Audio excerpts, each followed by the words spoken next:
கிறிஸ்துவுக்குள் அன்பானவர்களே, இன்றைய தியானத்திற்கு நாம் எடுத்துக்கொண்ட வேத பகுதி 1 பேதுரு 5:8-9 முன்பகுதி. தெளிந்த புத்தியுள்ளவர்களாய் இருங்கள், விழித்திருங்கள், விசுவாசத்தில் உறுதியாயிருந்து பிசாசுக்கு எதிர்த்து நில்லுங்கள். அநேக வேளையில் நம்முடைய ஜீவியம் சமாதானம் உள்ளதாகவும் யாதொரு பிரச்சனையும் அற்றதாகவும் இருப்பதாக நாம் உணரக்கூடும். ஆனால் நாம் ஆவிக்குரிய ஜீவியத்தில் வளர்ந்து வரும்போது பரீட்சைகளையும் சோதனைகளையும் சந்தித்து அவைகளுக்கு எதிர்த்து நிற்க வேண்டும்.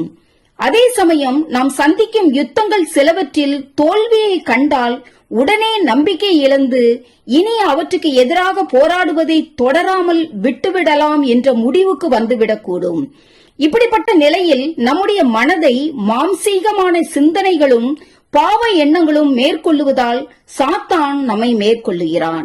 அதே சமயம் நாம் ஒரு நிர்பந்தமான ஜீவியம் செய்வதுடன் மற்றவர்களையும் அப்படிப்பட்ட நிலைக்கு உள்ளாக்குகிறோம். பிசாசானவன் ஒரு திருடனாய் இருக்கிறான்.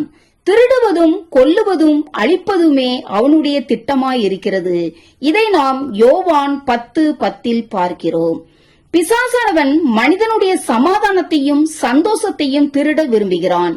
இதனால் அவன் மனிதனுடைய சரீரத்தை கொன்று அவனுடைய ஆவிக்குரிய ஜீவியத்தை அழிக்க விரும்புகிறான். அது மாத்திரமல்ல, தேவன் மனிதனுக்கென்று திட்டமிட்டிருக்கும் அனைத்தையும் அவனிடமிருந்து பறித்து கொள்ள சாத்தான் விரும்புகிறான். அப்போஸ்தலனாகிய பவுலை அழித்து போட வேண்டும் என்பது பிசாசின் திட்டமாகும். அந்த திட்டத்தின் படியே அவரும் கிறிஸ்தவர்களை அழிக்கும்படி தமஸ்குவுக்கு சென்று கொண்டிருந்தார். ஆனால் கர்த்தரோ அவர் சென்று கொண்டிருந்த வழியிலே அவரை சந்தித்து அவரை குறித்து தாம் கொண்டிருந்த திட்டங்களை அவருக்கு வெளிப்படுத்தினார்.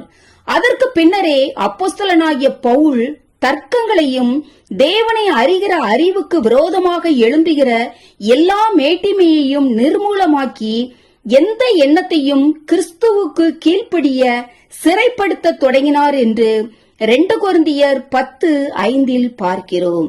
இது நிமித்தமே அவரை குறித்த தேவனுடைய மகிமையான திட்டம் அவரில் வெற்றிகரமாக நிறைவேறிற்று. வேதத்தில் தேவனால் தெரிந்து கொள்ளப்பட்ட சிம்சோன், சவுல் ராஜா போன்ற மேன்மை வாய்ந்த மனிதர்களையும் அவர்களுடைய ஜீவியத்தையும் ஊழியத்தையும் பிசாசானவன் அழிக்க முற்பட்டு அதில் வெற்றி கண்டான் என்று பார்க்கிறோம். ஆகவே நாம் ஒருபோதும் சாத்தானின் திட்டத்துக்கு இணங்கி விடாதபடிக்கு கவனமாயிருக்க வேண்டும். எனக்கு அன்பானவர்களே, நாம் பாவத்தை எதிர்த்து போராடும் போது இரத்தம் சிந்த நேரிட்டாலும் ஒருபோதும் சாத்தானின் திட்டத்துக்கு இணங்கி விடாதபடிக்கு கவனமாயிருந்து அவனை ஜெயம் எடுக்கும் வரை தொடர்ந்து போராட தேவன் தாமே தமது வல்லமையினால் நம்மை பலப்படுத்தி நமக்கு கிருபை புரிவாராக. ஆமேன். அல்லேலூயா.